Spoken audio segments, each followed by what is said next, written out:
Nuevamente, Carlos, gracias por la presentación y nuevamente un placer poder estar compartiendo con los oyentes en esta oportunidad para este seminario que vamos a tocar el tema de los aditivos en ganado lechero, un tema muy interesante que a veces se malentiende cuando hablamos de aditivos porque creemos que los aditivos nos van a venir a solucionar problemas básicos de manejo, cosa que no es así. Entonces es importante partir definiendo lo que son aditivos en lo que es ganadería, tanto de leche como de carne, que son compuestos que en general son no nutricionales o pueden ser microorganismos que pueden, ¿no es cierto?, modificar el metabolismo general como también el metabolismo ruminal e indirectamente, ¿no es cierto?, van a mejorar lo que es la producción, el rendimiento productivo y la salud del animal.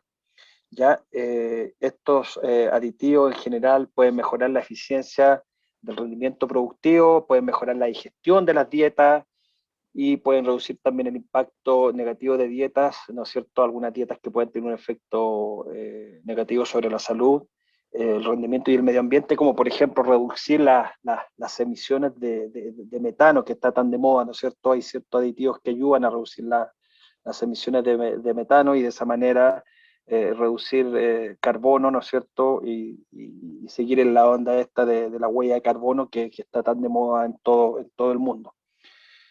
Entonces, por ejemplo, algunos aditivos que están, ¿no es cierto?, presentes en los mercados, tanto americanos como me imagino que están en Costa Rica, a lo mejor no están todos, pero es mencionar algunos ejemplos, vamos a ver algunos ejemplos de estos más en profundidad y otros simplemente los vamos a mencionar, donde tenemos, por ejemplo, los antibióticos ionóforos, donde tenemos levaduras, donde tenemos compuestos que ayudan a formar glucosa, que se llaman gluconeogénicos, donde hay enzimas que también pueden ayudar a lo que es mejorar la digestibilidad de la fibra, ciertos ácidos orgánicos, los buffers, que para mí son muy importantes para, ¿no es cierto?, modular el pH ruminal. Hoy por hoy se están estudiando algunos aceites esenciales, ¿no es cierto?, y algunos odorizantes y algunos productos más de origen natural, como puede ser, ¿no es cierto?, el ajo, el comino, etcétera, que tienen aceite esencial y que pueden ayudar como odorizante o pueden ayudar en el metabolismo ruminal. Está muy de moda, sobre todo en lecherías de tipo orgánica. Los famosos pre y probióticos, que son en general microorganismos de tipo levadura, de tipo bacterias, que también ayudan a lo que es modular todo lo que es la digestión, y lo que son productos de amonia y urea protegidas que pueden ayudar al ahorro de dinero en términos de los productos proteicos que están muy caros, como por ejemplo puede ser la soya, y en ese sentido una urea protegida puede ayudar a paliar el costo elevado de los proteicos. Y finalmente algunas vitaminas del tipo niacina, biotina, colina, y vamos a hablar de una en particular que estoy estudiando, que es la tiamina, que también puede tener una utilidad en el futuro. ¿Ok? Entonces, como yo les decía, mucho hablamos de aditivos y creemos que los aditivos nos vienen a solucionar los problemas y lamentablemente no es así porque los aditivos no reemplazan buenas prácticas de manejo. Más bien los aditivos complementan un buen manejo, ¿ya? Lamentablemente creemos que con los ligantes de micotoxina vamos a poder usar alimentos que estén ricos en micotoxina. No, no es así. La idea es tratar de dar alimentos bajos en micotoxina y a la vez aportar un aditivo por si es que algo de micotoxina ha pasado. Pero no utilicemos los ligantes de micotoxina como una alternativa a utilizar alimentos altamente contaminados porque no nos va a ayudar. Lamentablemente vamos a tener el problema de igual forma. Por lo tanto, los aditivos complementan un buen manejo. Y estos se pueden utilizar tanto en el preparto como en el posparto o en ambos periodos y se ha visto que tienen obviamente una rentabilidad importante cuando reemplazan, perdón, complementan las buenas prácticas de manejo.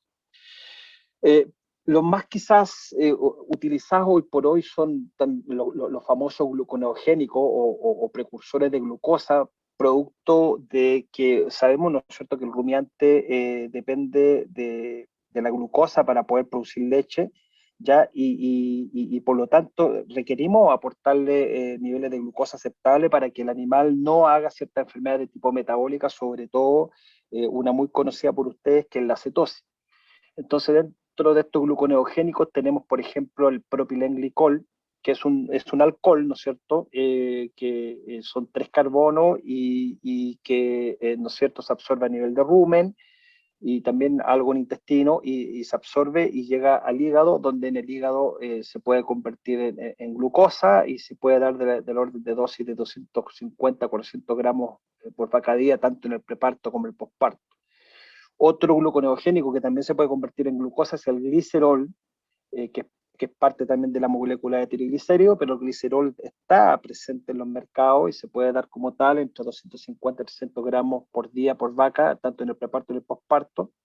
También el propionato de calcio o de sodio puede ser un aporte interesante. El propionato se va a convertir en glucosa y sabemos que el propionato es el aceite, el ácido graso por excelencia a nivel ruminal, que es el que se convierte después en glucosa. Así que es el mismo propionato que lo tenemos en forma artificial, lo podemos dar en la dieta para mejorar los aportes de propiónico y de esa manera de glucosa, 400 gramos por vaca día. Y finalmente, lo que les decía, está esta famosa tiamina pirofosfato que estoy estudiando, que es una tiamina que es protegida y que se da de orden de 60 gramos día, y voy a compartir con ustedes al final un pequeño ensayo que hicimos en Chile y que esta tiamina, ¿no es cierto?, o vitamina B1, puede tener un impacto importante en lo que son la prevención de enfermedades de tipo metabólica en el ganado lechero. Por otro lado tenemos, ¿no es cierto?, los ionóforos, donde están los más conocidos son la monensina y la salucid. ¿Y qué es lo que hacen estos ionóforos? Incrementan el propionato, lo mismo. Anteriormente yo les decía, podemos dar propionato de calcio, pero también podemos inducir más propionato en el rumen a través de estos ionóforos, porque obviamente estimulan a las bacterias que producen más propionato y matan a las bacterias que producen otro tipo de ácido graso, ¿ya? Por lo tanto, se reducen las emisiones de metano y de CO2 al usar los ionóforos, y indirectamente también se disminuyen los cuerpos cetónicos por el hecho de que como incrementan el propionato, este propionato va a favorecer la formación de glucosa en el hígado y por ende vamos a disminuir los cuerpos cetónicos. Por lo tanto, pueden mejorar la producción lechera, ¿ya? Y también pueden mejorar la eficiencia de conversión alimenticia, y lo vamos a explicar una por otra, porque la producción lechera se puede mantener, pero el animal con ionóforo come menos y mantiene la producción de leche. Entonces también es una manera de ganar, porque mejora la eficiencia de conversión. Con menos comida damos la misma leche y por lo tanto en ese sentido tienen un impacto positivo. Y también los ionóforos pueden mejorar la condición corporal. Se utiliza mucho en ganado de carne también los ionóforos porque ayuda a depositar grasa, y por lo tanto lo podemos utilizar en ganado lechero que se seca con condiciones bajas, eh, condiciones de 2,75, 2,5. Podemos empezar a aplicar ionóforo en forma temprana y podemos ayudar a mejorar la condición corporal en este periodo de 60 días. Así que también tiene esa utilidad.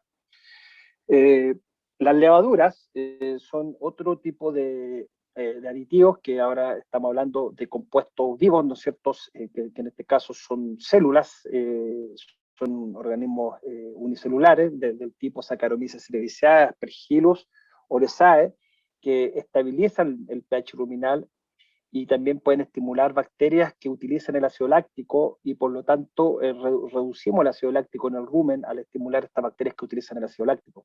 Y por otro lado mejoran la digestibilidad de la fibra, ¿no es cierto?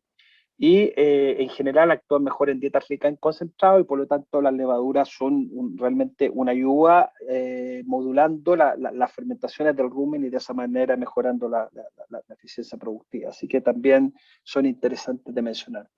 Y en el caso de probióticos, tenemos, por ejemplo, del tipo lactobacillus acidófilos, que son bacterias que ayudan, ¿no es cierto?, y compiten con bacterias patógenas a nivel intestinal y por lo tanto previenen la proliferación de patógenos intestinales, y compiten, ¿no es cierto?, con estos microorganismos patógenos que producen enterotoxina. Entonces, de esa manera tenemos un mejor ambiente intestinal, y estos probióticos se han visto mucho más efectivos a nivel de nutrición de ternero, ha ayudado mucho en lo que es la reducción de la diarrea de los terneros, ¿no es cierto? producto de que estos lactobacilos van a ayudar a competir contra lo que son bacterias patógenas como los coli o como pueden ser otro tipo de bacterias como salmonella, shigella, etc. Entonces, nuevamente volviendo a la monensina y haciendo un poco de historia, esta monensina es interesante porque se descubrió por esas cosas del azar. Voy a dejar tal cual como está aquí porque de esa manera me permite mover el cursor y mirar todo si es que se llega a cortar cualquier cosa, ¿ok? Pues Rafa, lo devuelvo a participante. Ya vamos a ver, cambiar el Ok, rol. bueno, pidiendo la disculpa, bueno, seguimos. Yo les decía, bueno, que la monensina fue descubierta por esas cosas de la vida, por casualidad, y, Proyéctelo, por favor.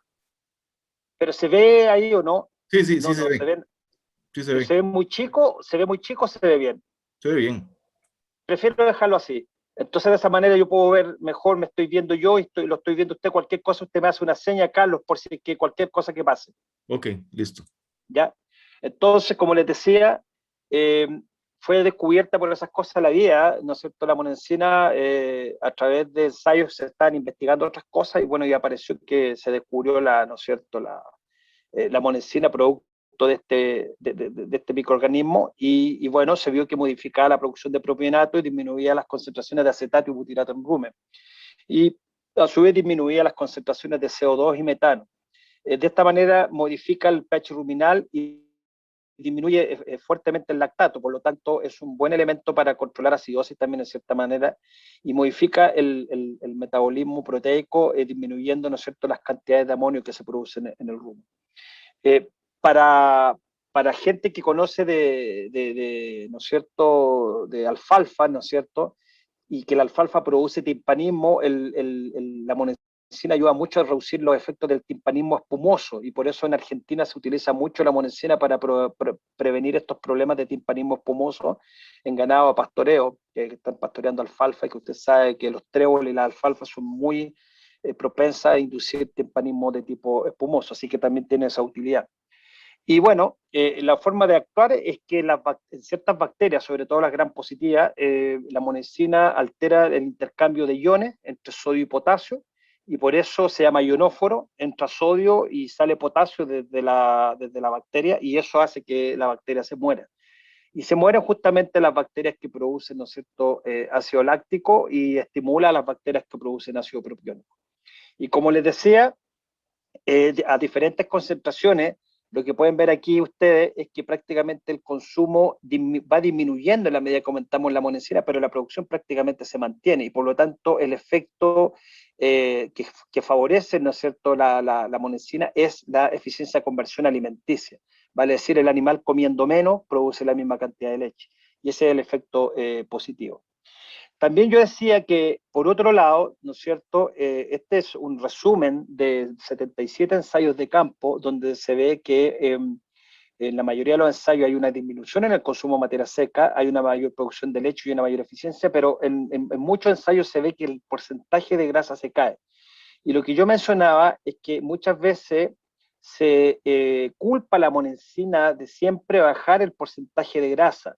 Y tenemos que ser justos, no es en sí la monensina la que produce eso, sino es una interacción que ocurre con otros factores que lo voy a explicar en la siguiente diapositiva. Entonces no tenemos que ser injustos de solamente culpar a la monensina de las caídas de grasa, porque cuando la monensina se utiliza bien, la grasa, el porcentaje de grasa no se debería caer.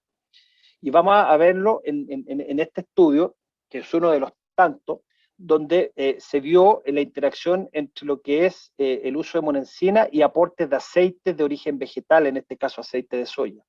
Estos aceites son ricos en ácidos grasos poliinsaturados, ¿no es cierto?, que tienen doble enlace. Está el aceite de soya, está el aceite de maíz, el aceite de maravilla, todos aceites de tipo de oleaginosas que son ricos en ácido graso insaturado.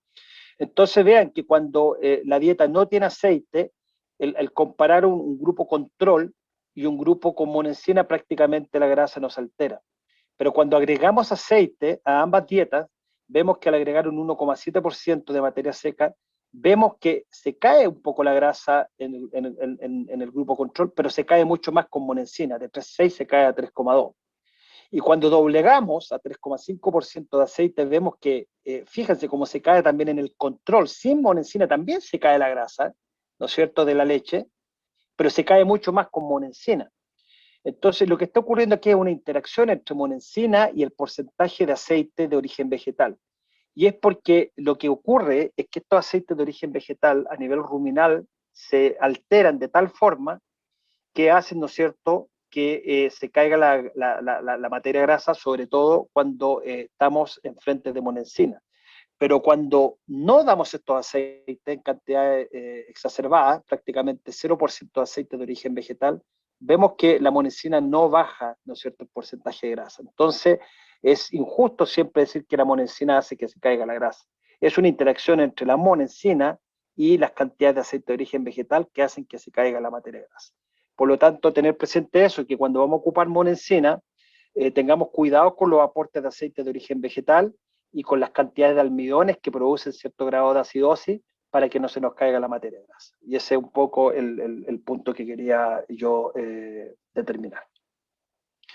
Entonces, veamos también en estos estudios de Duffield que fueron publicados en el Journal Daily Science, que son estudios de metaanálisis, vean que cómo el efecto de la monensina tiene sobre la cetosis.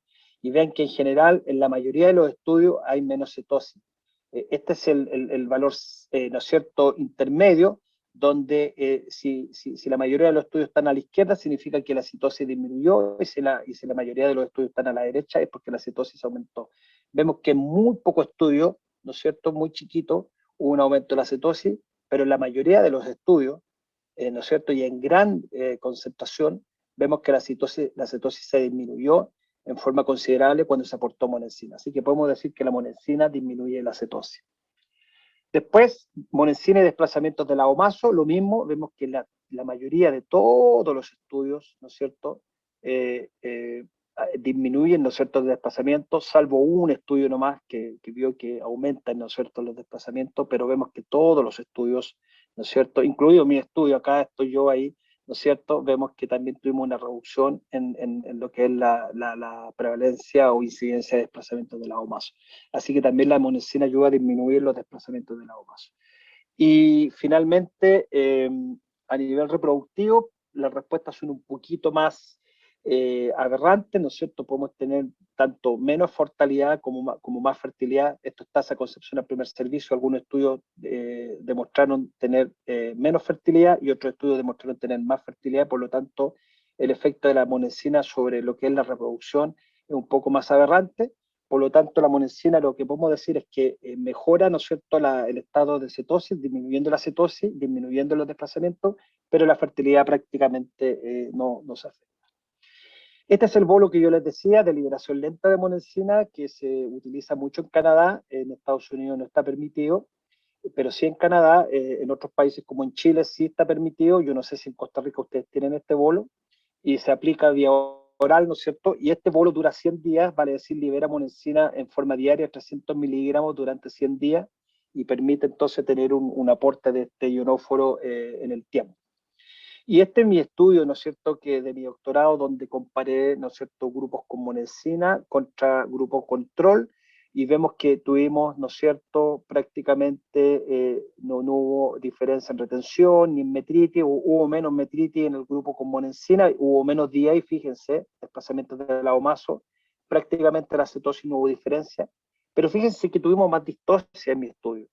¿Y por qué? Porque la monensina la pusimos en el secado. Y dijimos que la monensina, por otro lado, ayuda a mejorar las ganancias de peso, vale decir, ayuda a engordar animales. Entonces, poner monensina al secado en animales que paren con buena condición no es recomendable porque las podemos sobreengordar y podemos producir distosis. Sin embargo, la monensina la podemos considerar en animales delgados al secado, ¿no es cierto? Animales con 2,75, 2,5 van a ayudar a que recuperen condición corporal, pero en animales que se secan con condición 3 a 3,25, por ningún motivo colocar monensina al secado, sino colocarla en el preparto los últimos 21 días, que va a ayudar entonces de esa manera a reducir la cetosis. En el caso de mis estudios, ¿no es cierto?, que fueron parte de mi doctorado, vemos que el aplicar bolos mejoró, ¿no es cierto?, la producción de leche. Vemos que la línea de punto es la curva de producción de leche con monensina, en comparación al grupo control, que la producción de leche fue menor.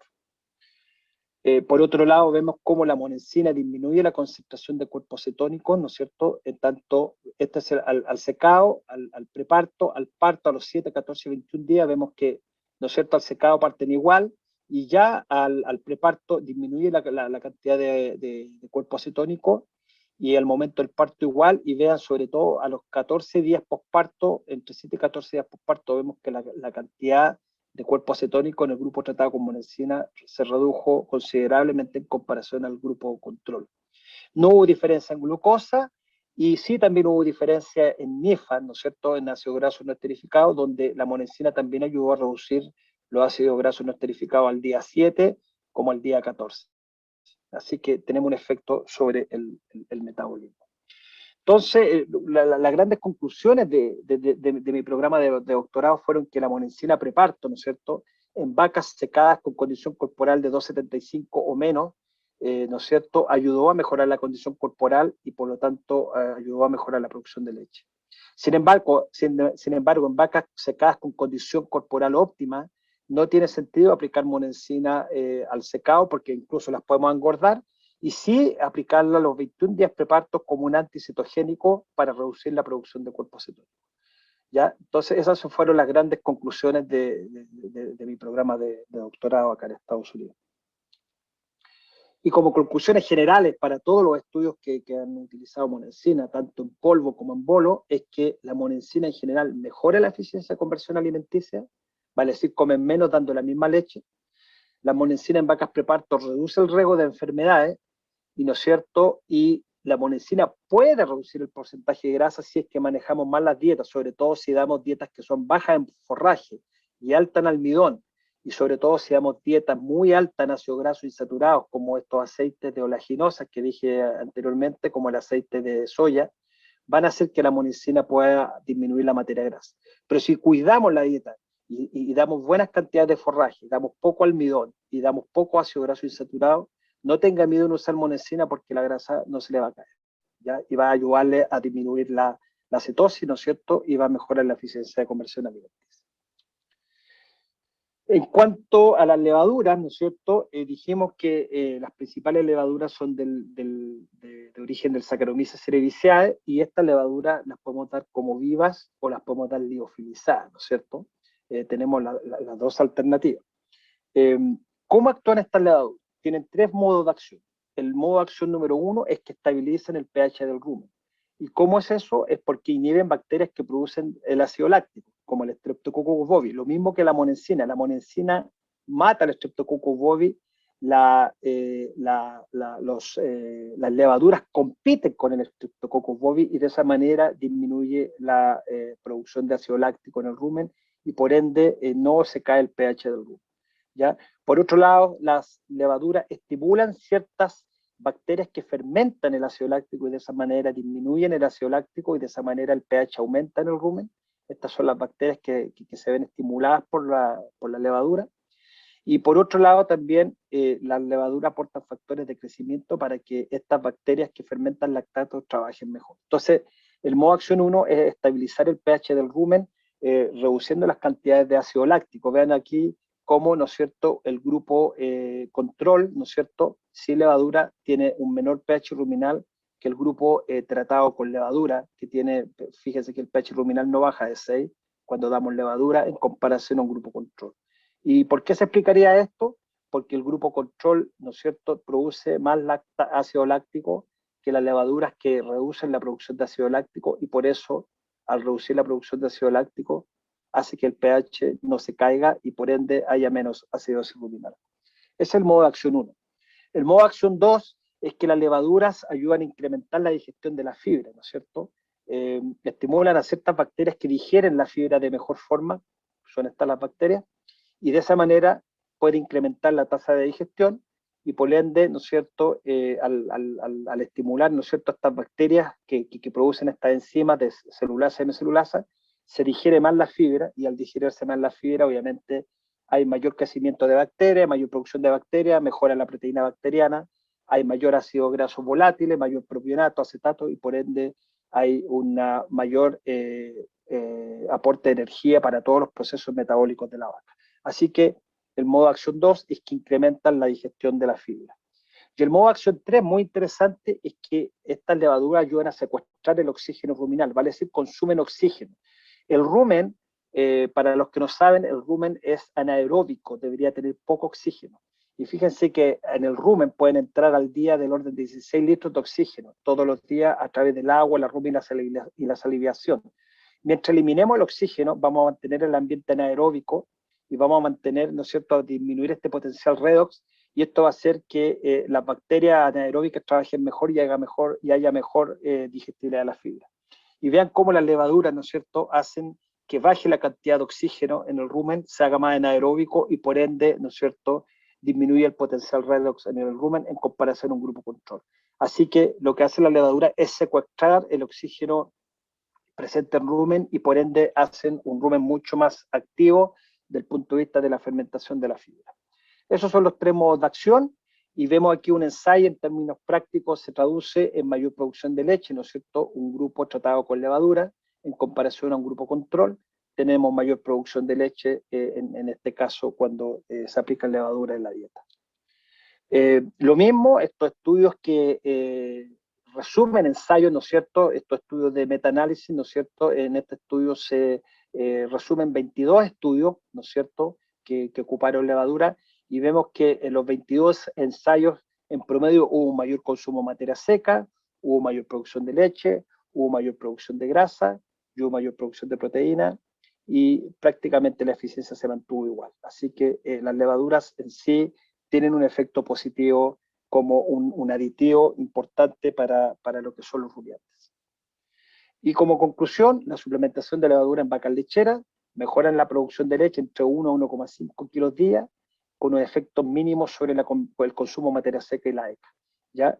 Y también se ha visto que las levaduras tienen mayor respuesta en vacas, sobre todo expuestas a estrés del tipo estrés calórico, por ejemplo, vale decir en verano, la levadura ayuda mucho más a los animales, producto de que están estos animales sometidos al estrés calórico. Otro tipo de aditivo que hoy por hoy se está utilizando mucho en los Estados Unidos es la colina, que es un tipo de vitamina que ayuda a la estabilización de membrana, se conoce como cloruro de colina, y lo que se tiene que saber es que esta colina o estas vitaminas tienen que ser bypass del rumen, porque si van directamente al rumen, la colina la va a ocupar la bacteria y no la vaca, y yo quiero que lo ocupe la vaca. El hígado de la vaca quiero que ocupe la colina, no quiero que lo ocupen las bacterias del rumen. Por lo tanto, para que la colina sea efectiva, tiene que ser protegida. Y muchas vitaminas más tienen que ser protegidas para que entonces puedan actuar a nivel de la vaca y no a nivel de las bacterias del rumen. ¿Por qué es importante la colina? Porque la colina ayuda a estabilizar membranas, ¿no es cierto? Y también ayuda a ahorrar, ¿no es cierto?, metionina como grupo de elementos que donan grupos metilos, ¿no es cierto?, que ayudan, ¿no es cierto?, a la estabilización de membrana. Si yo no tengo colina, estos metilos van a venir de la metionina, y la metionina es un aminoácido que se requiere para la proteína de la leche. Entonces, si no tengo suficiente colina, la metionina, en vez de ocuparla yo para la síntesis de proteína de la leche, la voy a ocupar para el hígado.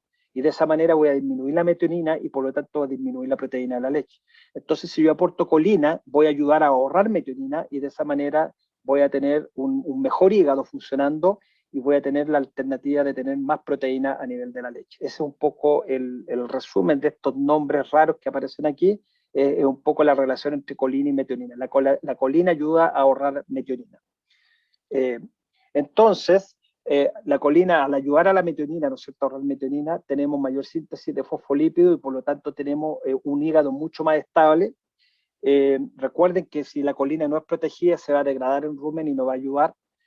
La colina va a ayudar en lactancia temprana, ¿no es cierto?, donde vamos a tener un hígado mucho más funcional y por ende va a beneficiar a la vaca, sobre todo en vaca preparto y en vaca posparto, va a mejorar el rendimiento productivo.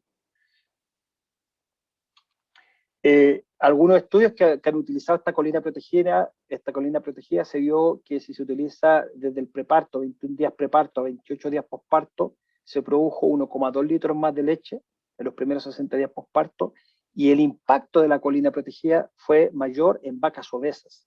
¿Por qué? Porque las vacas obesas hacen más hígado graso, y al hacer más hígado graso, obviamente la colina, como yo les dije, ayuda a estabilizar el hígado, obviamente tiene un mejor efecto, sobre todo en estas vacas obesas. Así que si tiene vacas obesas, usted puede ayudar este aspecto tratándolo con colina. Pero nuevamente, la idea no es tratar, sino prevenir.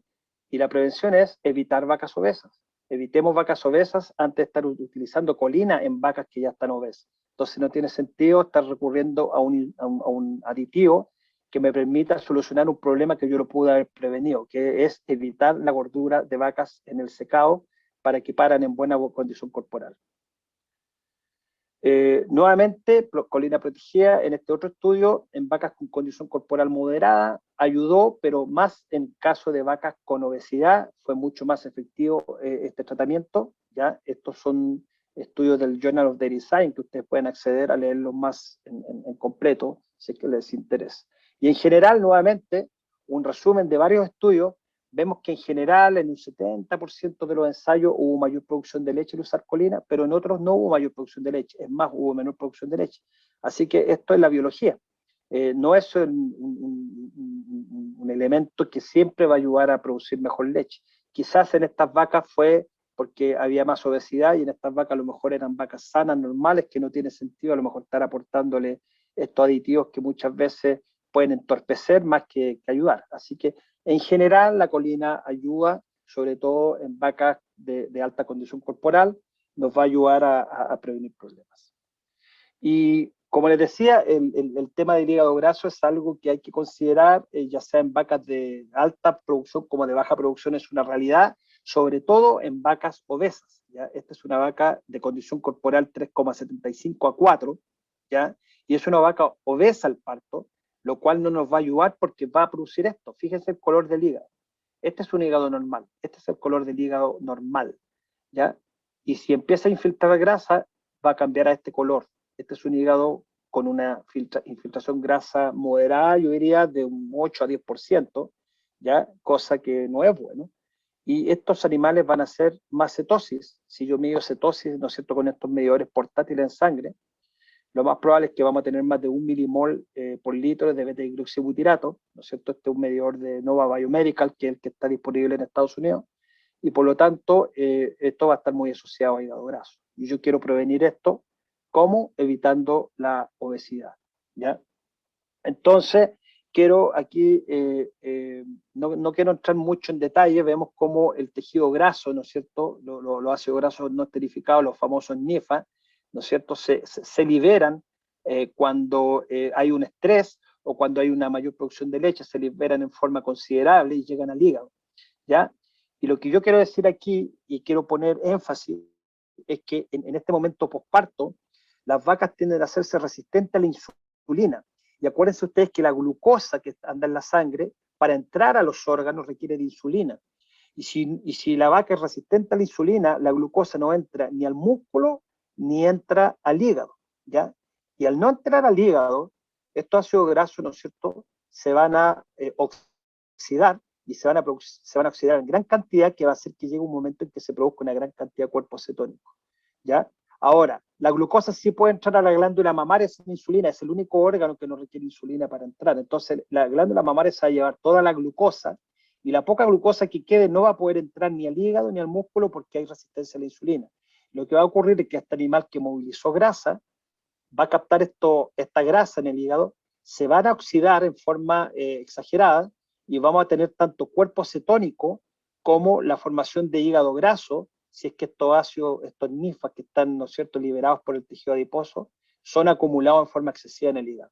Entonces, el hígado graso va muy acompañado, ¿no es cierto?, de la cetosis, ¿ya? Y por lo tanto, tenemos que tener cuidado y evitar vacas obesas al parto porque vamos a tener ambas enfermedades si es que no hacemos bien las cosas, ¿ok? Entonces, vean ustedes, este es la típica biopsia hepática que se toma, ¿no es cierto?, para ver cuánta grasa tiene el hígado para ver si hay hígado graso o no. Y vean, este es un graso, una biopsia más normal, y vean esta biopsia que es mucho más pálida, mucho más rica en grasa, por lo tanto me está diciendo que este animal tiene hígado graso, porque se nota de inmediato el color, ¿no es cierto?, de este hígado, que es mucho más pálido, mucho más rico en grasa. Sin embargo, estas biopsias son bien, ¿no es cierto?, agresivas, son bien, ¿no es cierto?, invasivas que pueden producir hemorragia, pueden producir adherencia y pueden producir, ¿no es cierto?, infecciones que pueden llevar a la larga la muerte del animal si es que queremos tomar biopsia.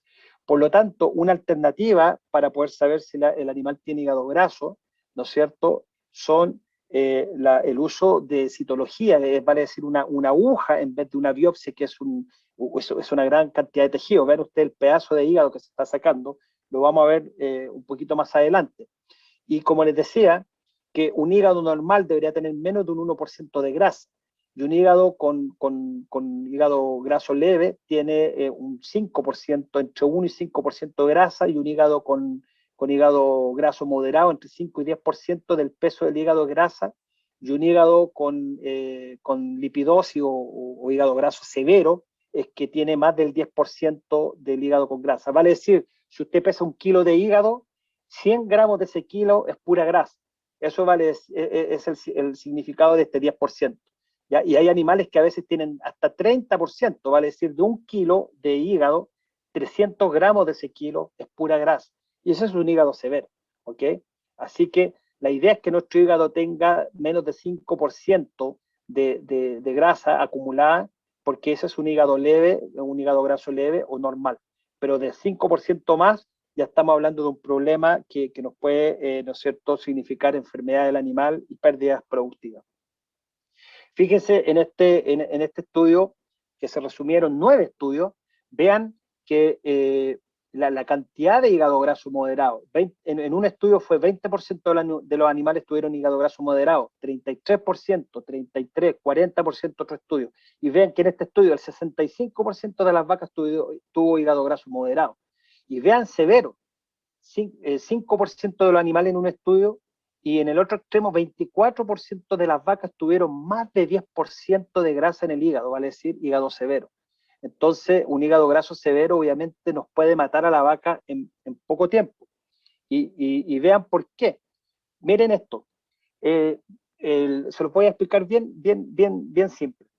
Un hígado graso puede ocurrir en 2 días. Usted prácticamente puede generar un hígado graso. Vale decir, la vaca pare obesa hoy día y en 2 días más la vaca está muerta. Y eso es típico de un hígado graso severo. En 2 días puede ocurrir ese hígado graso, ¿no es cierto?, severo. ¿Por qué?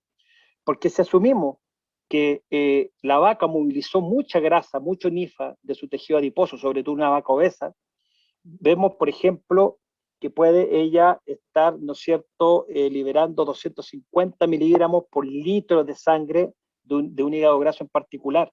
Pero vean ustedes cuántos litros de sangre pasan en una hora por el hígado. Por el hígado pasan 1000 litros de sangre por hora. Esa es la capacidad que tiene un animal, ¿no es cierto? El corazón de una vaca hacen que pasen 1000 litros de sangre por el hígado por hora. Y si ese litro de sangre tiene 256 miligramos de grasa, significa que están pasando 256 miligramos por 1000 veces, porque dijimos 1000 litros en una hora. Y si lo vemos en 24 horas, multiplicamos entonces los 1000 litros por las 24 horas por los 256 miligramos, eso equivale a 6 kilos de grasa en un día. Y si la vaca extrae de esos 6 kilos, es capaz de extraer, ¿no es cierto?, un 20 o un 30% de esa grasa que pasa por el hígado, significa que la vaca en un día puede acumular entre 1,2 a 2 kilos de grasa en un día. Y eso significa que la vaca en 2 días va a tener un hígado de esta naturaleza y va a estar muerta. ¿Por qué? Porque era una vaca obesa que movilizó mucha grasa y en un periodo de 2 días ese hígado fue capaz de retener del orden de 1 a 2 kilos de grasa en un órgano que pesa 8 a 10 kilos, vale decir, entre un 10 a un 20% del hígado es pura grasa, ¿ya? En estos animales que, ¿no es cierto?, son muy obesos. Y por lo tanto, debemos prevenir esto, ¿ya? Porque en 2 días el animal va a estar muerto. Y eso tiene que ver con la obesidad de la vaca. Y por lo tanto, seamos cuidadosos. Miren, hígado graso severo. Miren ese color. El hígado debería tener ese color. Miren la cantidad de grasa. Este debe ser un hígado de por lo menos entre un 50 a 70% de grasa. Vale decir, si yo peso 1 kilo de este hígado, entre medio kilo a 700 gramos de ese hígado es pura grasa. Y esta vaca murió en cosa de 2 días después de parida. Este es un hígado graso severo, ¿ok? Y eso tenemos que evitarlo. Y bueno, ¿cómo podemos diagnosticar en forma fácil un hígado graso? Si ustedes sabrán la pregunta, si la biopsia es tan invasiva. Bueno, este fue un estudio que llevamos a cabo nosotros en la Universidad de Missouri, donde yo les decía que hacer una punción ahora con una aguja delgada, ¿no es cierto? Una punción y hacer una aspiración con una jeringa. Podemos hacer ahora citología, no necesitamos para qué hacer una biopsia, que es sacar un pedazo grande de hígado, sino simplemente aplicar una aguja, ¿no es cierto?, en esta zona, en el animal. ¿Cómo logramos esta zona? Vemos que es el primero, segundo, tercer espacio intercostal de atrás para adelante, ¿ya? Y donde hacemos una cruz entre, ¿no es cierto?, los isquiones, los coxales de la vaca y el codo, tiramos una línea, y después tiramos otra línea entre el isquión y el hombro de la vaca, a donde se juntan este triángulo ¿no es cierto?, en la costilla número 11, ¿no es cierto?, en el espacio anterior a ella. En este espacio podemos introducir esta aguja de cerca de 2 inches de largo, pero de 18G, vale decir muy delgadita. La podemos introducir después de haber depilado bien y desinfectado. Podemos introducir la aguja con una jeringa, podemos aspirar y podemos rápidamente colocar el contenido. Puede ser una gotita que van a obtener en un cobre objeto, y lo podemos desparramar en un cobre objeto, y lo podemos mirar al microscopio en forma rápida y podemos ver el grado de hígado graso que puede tener el animal.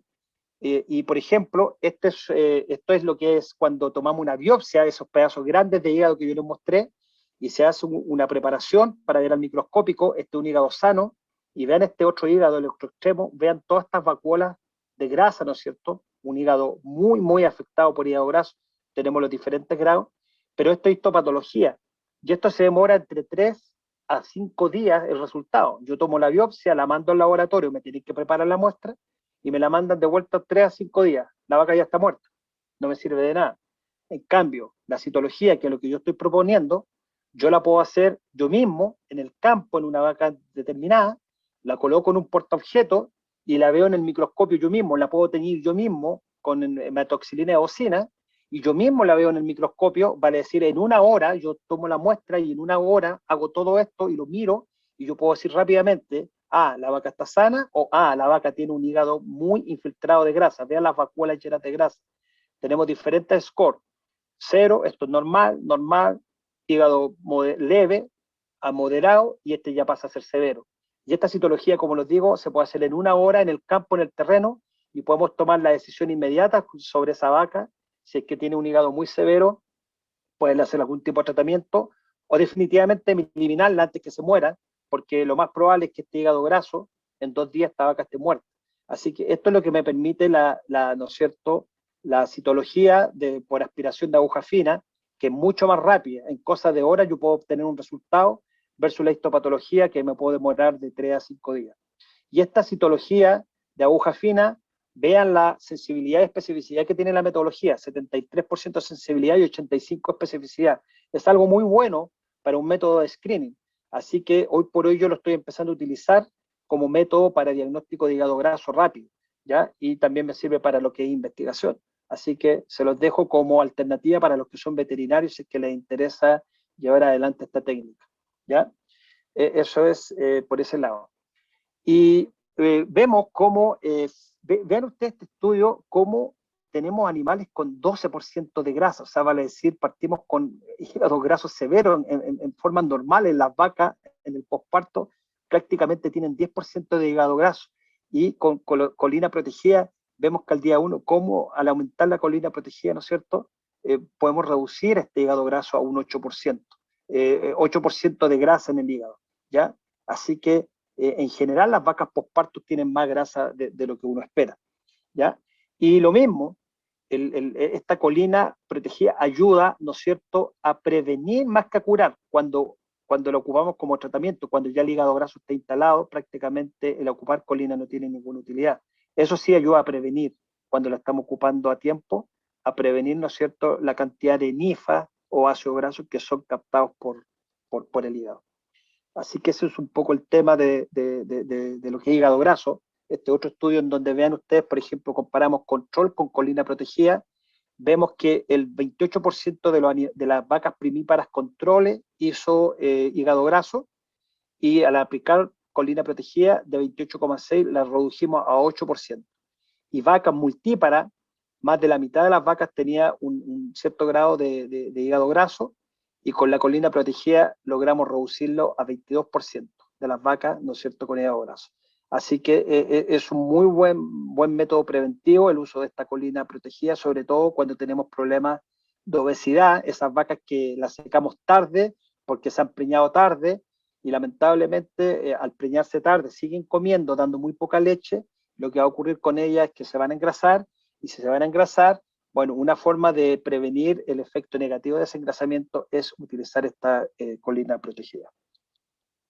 Entonces, como conclusiones, la colina protegida mejora el rendimiento productivo en un 38% de los estudios, reduce el riesgo de cetosis clínica y subclínica, reduce la formación de hígado graso, mejora la salud en general, y las respuestas se observan cuando se aplica tanto como preparto y posparto.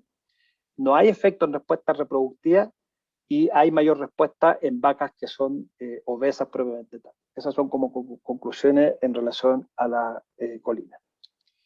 Otros aditivos que, bueno, no vamos a tener tiempo de verlos todos, pero el selenio es importante como un antioxidante, ¿no es cierto?, para la glutatión peroxidasa, dado en cantidad de 0,3 partes por millón, en conjunto con la vitamina E en vaca preparto, ojalá entre 1.200 a 2.000 unidades internacionales por día.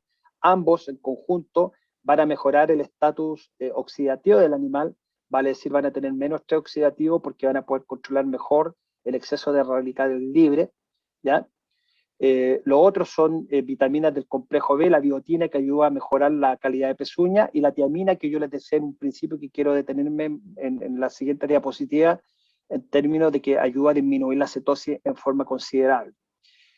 Algunos minerales de tipo orgánico, ¿no es cierto?, como son los proteinatos, ¿no es cierto?, o los que pueden ser los quelatos de zinc, de manganeso, de cobre y de cobalto, nos van a ayudar a mejorar todo lo que tiene que ver con el estrés oxidativo de las vacas, porque estos minerales son parte de enzimas muy importantes. Pero también mencionamos a los buffers, ¿no es cierto?, del tipo para controlar la acidosis ruminal, del tipo bicarbonato, etcétera, que nos ayudan. Algunos alimentos proteicos del tipo urea protegida, que nos permiten ahorrar dinero del punto de vista de cuando los insumos proteicos están muy caros, como la soya, y los típicos ligantes de micotoxina, que ya lo hemos conversado muchas veces. Nuevamente, los aditivos nos van a ayudar a solucionar este tipo de problemas de ambientes altamente contaminados, ¿ya? Lamentablemente, gente cree que los aditivos van a ayudar a mejorar estas condiciones de barro para las pezuñas. Estas vacas van a tener dermatitis digital, ¿no es cierto?, en forma exagerada, o van a tener fur rot.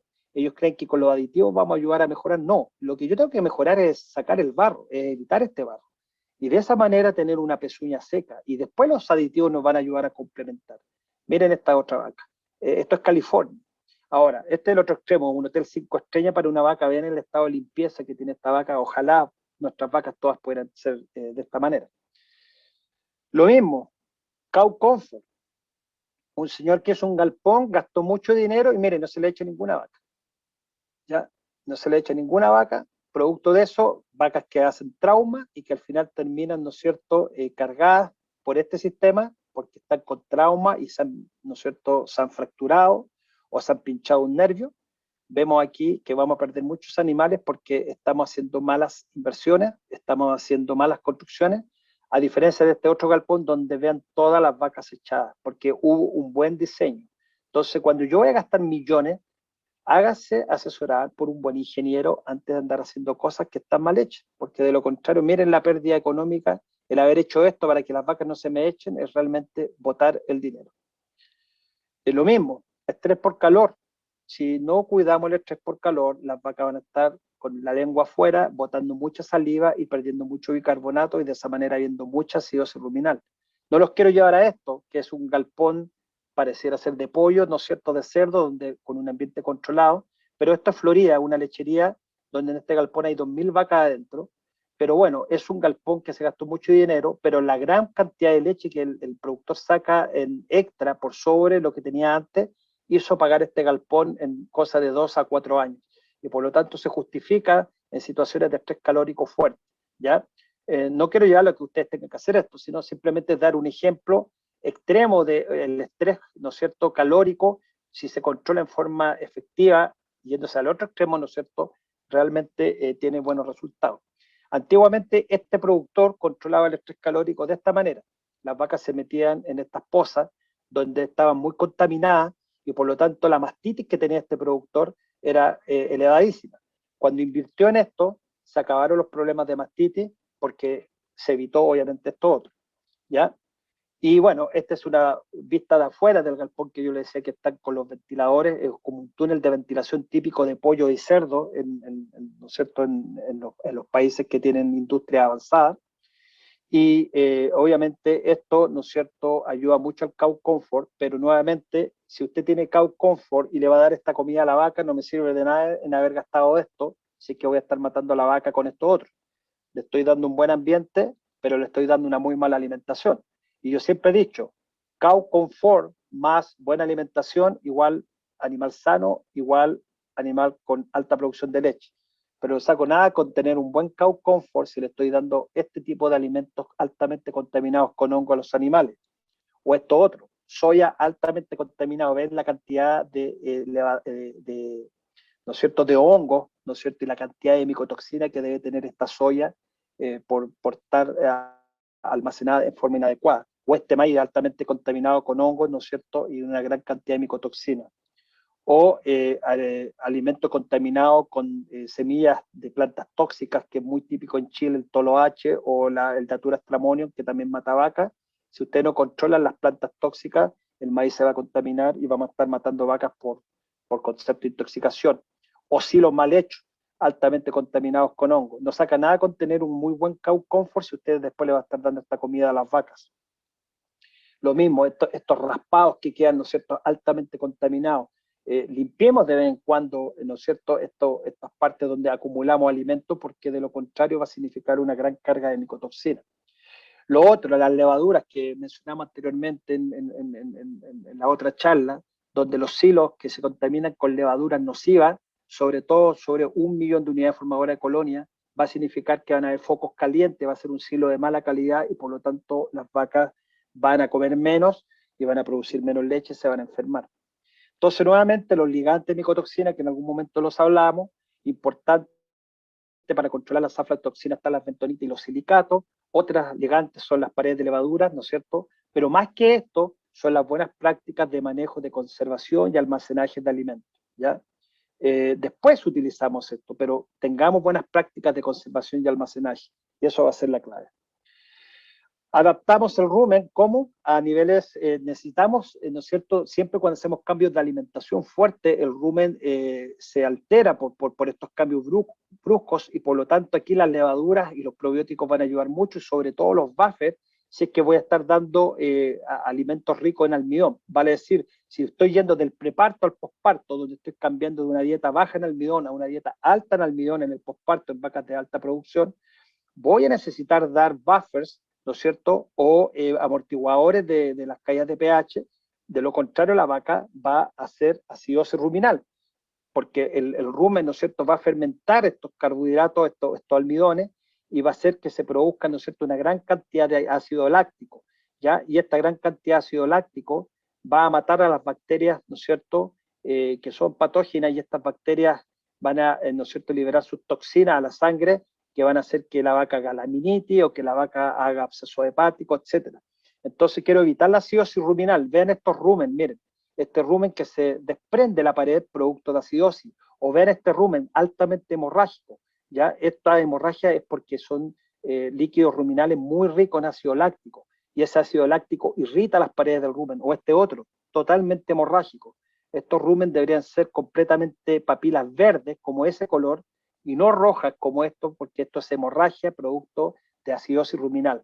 Y eso es porque no hago un cambio paulatino, sino salto de la noche a la mañana, de no dar nada de concentrado a dar grandes cantidades de almidón o maíz o lo que ustedes quieran. Bueno, ese rumen va a fermentar ese almidón en forma rápida y va a producir ácido láctico y va a producir esa acidosis ruminal. Después también vamos a tener una gran cantidad de abscesos hepáticos porque estos rúmenes, ¿no es cierto?, inflamados, van a hacer que las bacterias del rumen se vayan, atraviesen las paredes del rumen y se vayan al hígado, y en el hígado se van a formar estos típicos abscesos hepáticos. Vean este pus de un hígado, producto de un absceso hepático, producto de la acidosis ruminal, y vamos a estar perdiendo dinero porque el hígado también tiene un valor económico importante, donde se consume mucho en algunas partes. Bueno, estos hígados con abscesos de tipo hepático, ¿no es cierto?, no van al consumo, son decomisados y por lo tanto las pérdidas económicas son grandes. Así que la acidosis ruminal también tiene como secuela estos abscesos hepáticos. Por lo tanto, necesitamos buffers que modulen la fermentación, donde tenemos, por ejemplo, el bicarbonato de sodio, el óxido de magnesio, sesquicarbonato de sodio, algunas algas, ¿no es cierto?, típicas del norte, ¿no es cierto?, del hemisferio norte, de la parte de Islandia. Hay algas que son, y rocas calcáreas, que tienen ciertos silicatos, ¿no es cierto?, y ciertas bentonitas que hacen que actúen como buffer, ¿no es cierto?, y modulan la fermentación ruminal. Pero nuevamente, estos buffers no reemplazan el adecuado aporte de fibra efectiva y buen manejo alimentario, porque la mejor fuente de bicarbonato es la saliva de la vaca. La vaca que hace rumia y por lo tanto está rumiando durante 10 a 12 horas en el día, va a producir 50, 60, 70 litros de saliva, que no la vemos nosotros porque la va a tragar. Y esos 50, 70 litros de saliva que produce la vaca son más que suficientes en bicarbonato para que podamos modular, ¿no es cierto?, estas caídas de pH ruminal, ¿no es cierto?, que yo decía yo del ácido láctico. Por lo tanto, estos buffers no van a reemplazar el adecuado aporte de fibra que hagan que la vaca rumie. La vaca tiene que rumiar 10 a 12 horas al día para que tengamos gran cantidad de bicarbonato en forma natural en su saliva. Para ir terminando, ¿no es cierto?, quería hablarles de la tiamina, ¿no es cierto?, que yo les decía que es una vitamina del complejo, del complejo B, que es la B1, y que actúa, ¿no es cierto?, en dos partes importantísimas del ciclo y del metabolismo intermediario. Pero les dije que tienen que ser protegidas, porque si yo le doy tiamina no protegida, las bacterias del rumen se la van a consumir. Yo quiero que la tiamina vaya al hígado de la vaca, y para que vaya al hígado de la vaca tiene que ser una tiamina bypass el rumen, ¿ya? Para que llegue al intestino, se absorbe y llegue al hígado. Entonces, hay una empresa que está dedicándose a fabricar tiamina protegida, y veamos cuál es el impacto, porque la tiamina actúa en dos etapas importantísimas del metabolismo intermediario. Una es en la conversión de ácido del piruvato a acetil-CoA, que es el que va a entrar al ciclo de Krebs. Si no tengo tiamina, no ocurre esto, y si no ocurre esto, el piruvato se va a ir a formar ácido láctico y vamos a tener acidosis láctica. Y yo no quiero eso. Yo quiero convertir el piruvato en acetil-CoA. Y la segunda parte importante, cuando entra el acetil-CoA al ciclo de Krebs, es la conversión a este nivel, ¿no es cierto? Aumenta la cantidad de succinil-CoA, y lo que va a llevar que haya mucho oxaloacetato y por ende haya menor formación de cuerpo cetónico. ¿Por qué? Porque cuando hay oxaloacetato hay glucosa, y si hay glucosa no hay formación de cuerpo cetónico. Entonces la tiamina protegida va a tener su rol en mejorar la conversión de piruvato a acetil-CoA y en mejorar la conversión de acetil-CoA a oxaloacetato para que haya, ¿no es cierto?, glucosa disponible para que no haya cetosis. Entonces, la tiamina protegida puede actuar como un anticetogénico.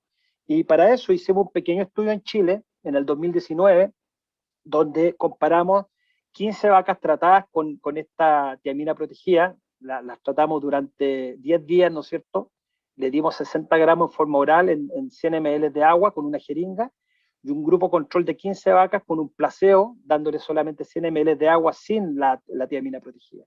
Y lo que hicimos es que tomamos muestras de sangre al día 3, 7 y 10 postparto, y le medimos los cuerpos cetónicos a estas vacas, le medimos VHB o beta-hidroxibutirato.